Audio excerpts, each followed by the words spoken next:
Est-ce que Dieu lui pardonnera ses péchés? Non, les péchés ne seront pas pardonnés. Quand quelqu'un cache des péchés en confession, ce n'est pas automatique. Le prêtre n'est pas un robot. La grâce de Dieu ne vient pas comme dans une distribution, hein, quand vous allez dans votre... comment vous appelez ça, là, pour prendre de l'argent, votre distributeur habillé. Ce n'est pas ça la grâce de Dieu. Il suffit simplement de mettre un petit code pour que l'argent sorte. Il y a aussi tout un processus qu'on appelle la synergie. Est-ce que la personne est-elle vraiment en train de regretter son péché? A-t-elle l'intention de cesser avec ce péché-là? Et dit-elle réellement la vérité? Ou il dit des demi-mots?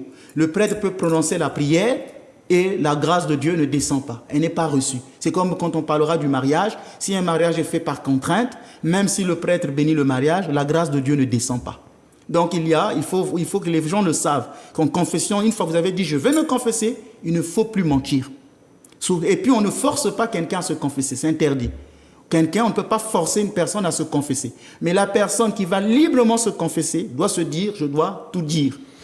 Et si cette personne a honte parce qu'elle a fait quelque chose qu'elle estime extrêmement grave, il faut qu'elle prie. Et que ce n'est pas pardonnable à ses yeux, elle pense qu'elle ne peut pas être pardonnée, est-ce que le Christ peut intervenir dans ça?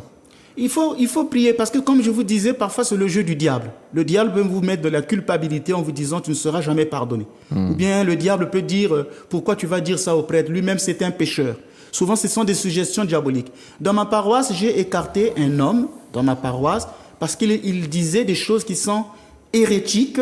Et je peux dire qu'il était en train d'inoculer le virus chez mes fidèles en disant oui, c'est la vie privée, oui, pourquoi vous devez toujours tout dire au prêtre, lui-même c'est un pécheur, en confession on n'est pas obligé de tout dire au prêtre.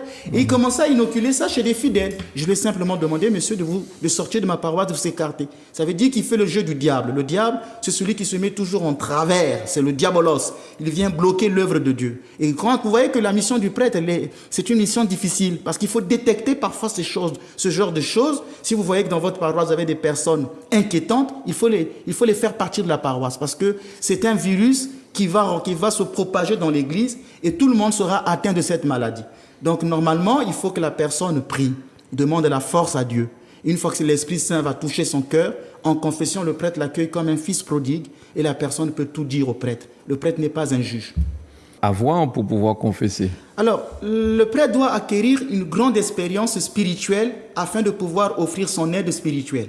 Ça doit être quelqu'un qui vraiment connaît ce qu'on appelle les passions de l'âme. C'est quelqu'un qui a une force de lire le cœur des personnes. Il doit avoir une grande expérience spirituelle. Cela lui vient par la prière et par les études.